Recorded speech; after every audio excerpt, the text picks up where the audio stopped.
என் அண்ணன் வாங்கிய கடனுக்கு நான் எப்படி பொறுப்பாவேன்? உடன் பிறந்தவர்கள் என்று சொன்னால் அண்ணன் வாங்கின கடன்கள்லாம் எப்படி தம்பி பொறுப்பாக முடியும்? யோசனை பண்ணி பாருங்க. அப்போ இன்னருக்கு இந்தந்த சொத்து என்று பிரிக்கும் பொழுது அன்னையிலும் சிவாஜி கணேசனுடைய இளைய மகன் பிரபுவுக்கு வந்து சேர்ந்தது. அன்னை ராம்குமாருக்கு பட்ட கடனுக்கு தம்பி இளைய திலகம் பிரபு எப்படி பொறுப்பாவார்? நீங்களே மனசாட்சி இப்படி சொல்லுங்க. என் அண்ணன் வாங்கிய கடனுக்கு நான் எப்படி பொறுப்பாவேன்? நீதிமன்றத்தில் இளைய திலகம் பிரபு சாட்சி. இப்போ ஏற்கனவே உங்களுக்கு ஒரு விஷயம் ஓடிக்கிட்டு இருக்கு தெரியும். அதாவது 3,5 கோடி ரூபாய் வாங்கிய கடன் 9 கோடி ஆகி இப்போது 9 கோடி கட்டினா தான் விடுவோம்னு சொல்லி அந்த 9 கோடிக்கு சிவாஜி கணேசனுடைய பூர்வீக இல்லம் அன்னை இல்லத்தை ஜப்தி பண்ண சொல்லி சென்னை நீதிமன்றம் உத்தரவிட்டது. அப்புறம் உடனே பிரபு வந்து பதில் மனு தாக்கல் செய்தார். அந்த அன்னை இல்லத்துக்கும் எங்கள் அண்ணன் ராம்குமாருக்கும் எந்தவித தொடர்பும் இல்லை. அன்னை இல்லத்துடைய முழு உரிமையாளர் நான் தான். அதாவது இளைய திலகம் பிறகு என்று கொடுத்தாரு. இதையொட்டி அந்த கேஸு ஜப்தி நோட்டீஸ் வாபஸ் பெறப்பட்டது. தொடர்ந்து கேஸ் நடந்தது. இப்போ இந்த கேஸு கோர்ட்டுக்கு வந்திருக்கு. அப்போ கோர்ட்டுக்கு வந்த உடனே நீதிபதி முகமது குத்தூஸ் என்ன சொன்னார்னா, தம்பி பிரபு, நீங்கள் 2 பேரும் அண்ணன் தம்பி தான். ராம்குமாரும் பிரபு அண்ணன் தம்பி. நீங்கள் அந்த கடனை செலுத்திட்டு அதுக்கப்புறம் அந்த ரூபாயை உங்கள் அண்ணன்ட்ட வாங்கிக்கலாம் இல்லையா அப்படி என்று ஒரு ஆலோசனை சொன்னார். இது இயல்பாக எல்லாரும் சொல்கிறது தான். உடனே அதற்கு பிரபுவுடைய வக்கீல் நீதிமன்றத்தில் என்ன பதில் சொல்லியிருக்காருன்னா, சாமி இந்த ஒரு கடன் மட்டுமல்ல, எங்கள் அண்ணன் நிறைய இடத்துல கடன் வாங்கியிருக்காரு. இன்னும் யார் யாருக்கு கடன் கொடுக்கணுங்கிறது தெரியாது. இப்படிப்பட்ட சூழ்நிலையில் நான் வந்து என்னுடைய அண்ணன் ராம்குமார் வாங்கிய கடனுக்கு எப்படி பொறுப்பாளியாக முடியும்? நான் என்னுடைய அண்ணன் வாங்கிய கடனுக்கு நான் பொறுப்பாளி ஆக மாட்டேன். அவர் நிறைய கடன் வச்சுருக்கதா தெரியுது.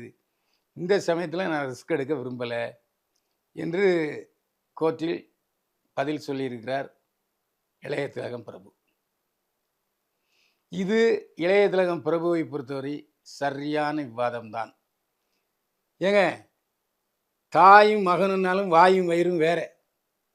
அண்ணன் தம்பியானாலும் அண்ணனுக்கு 2 கை இருக்குது, தம்பிக்கு 2 கை இருக்குது, அண்ணனுக்கு 2 கால் இருக்குது, தம்பிக்கு 2 கால் இருக்குது, அண்ணனுக்கு 2 கண் இருக்குது, தம்பிக்கு 2 கண் இருக்குது, தனித்தனியாக மூளை இருக்குது, தனித்தனியாக எல்லாமே இருக்குது.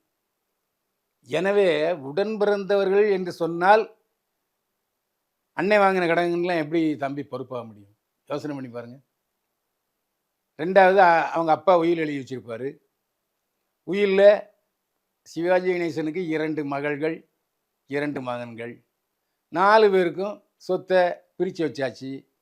இடையில தகராறு வந்துச்சு, கோர்ட்டு கேஸ் வந்துச்சு. இளைய திலகம் மீது அவருடைய சகோதரிகள் புகார் கொடுத்தார்கள். ஆனால் அதற்கு பிறகு எல்லாரும் உட்கார்ந்து பேசி சொத்தை பிரித்தாச்சு. இதுக்கு இடையில சிவாஜி கணேசன் உயில் பொய்யானது என்று சிவாஜி மகள்கள் சொன்னார்கள். அதெல்லாம் இப்போ எரேஸ் ஆயிடுச்சு. நடந்ததை பற்றி நம்ம பேசி பிரயோஜனம் இல்லை. இப்போதைக்கு சிவாஜி கணேசனுடைய சொத்துக்கள் பிரிக்கப்பட்டு விட்டது. இன்னாருக்கு இன்னாரு அப்படின்னு பிரிச்சாச்சு. இப்போ சிவாஜி கணேசனுக்கு தஞ்சாவூரில் 3 தியேட்டர் இருந்துச்சு. அங்கே ஏகப்பட்ட சொத்து இருந்தது. சிவாஜியுடைய நிலப்பண்ணை இருந்துச்சு. இதெல்லாம் பிரிச்சுப்பாங்க. அப்போ இன்னாருக்கு இந்தந்த சொத்து என்று பிரிக்கும் பொழுது அன்னையிலும் சிவாஜி கணேசனுடைய இளைய மகன் பிரபுவுக்கு வந்து சேர்ந்துருக்கு. இப்போது அன்னை ராம்குமாருக்கு பட்ட கடனுக்கு தம்பி இளைய திலகம் பிரபு எப்படி பொறுப்பாவார்? நீங்களே மனசாட்சி இப்படி சொல்லுங்கள். இதைத்தான் கோர்ட்டில் சொல்லியிருக்காரு. இது சட்டத்தின் மூலமானது. இது உடனே சிவாஜி கணேசன் ரசிகர்கள் என் மீது என்ன இப்படி பேசிட்ட, சிவாஜி கணேசன் மீது, சிவாஜி கணேசனை பற்றி உனக்கு தெரியுமா அப்படின்லாம் நிறைய பேர் கோவப்பட்டாங்க. டெலிஃபோனில் ரொம்ப திட்டினாங்க. நான் செய்தியைத்தான் சொல்லியிருக்கிறேனே தவிர இதில் எந்தவித உள்நோக்கத்தையும் நான் சொல்லவில்லை. தயவு செய்து சிவாஜி ரசிகர்களிடம் மன்றாடி கேட்டுக்கொள்கிறேன், இது செய்தி. இதன் மூலம் நான் நடிகர்கள் சிவாஜி கணேசனை பற்றி துளி கூட குறைவாக சொல்ல மாட்டேன்.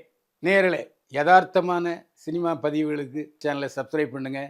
நீங்கள் சப்ஸ்கிரைபர் ஆகியிருந்தால் மற்ற நண்பர்களையும், உற்றார் உறவினர்களையும் சப்ஸ்கிரைப் பண்ண சொல்லுங்கள். மீண்டும் சந்திப்போம். வாழ்க வளமுடன்.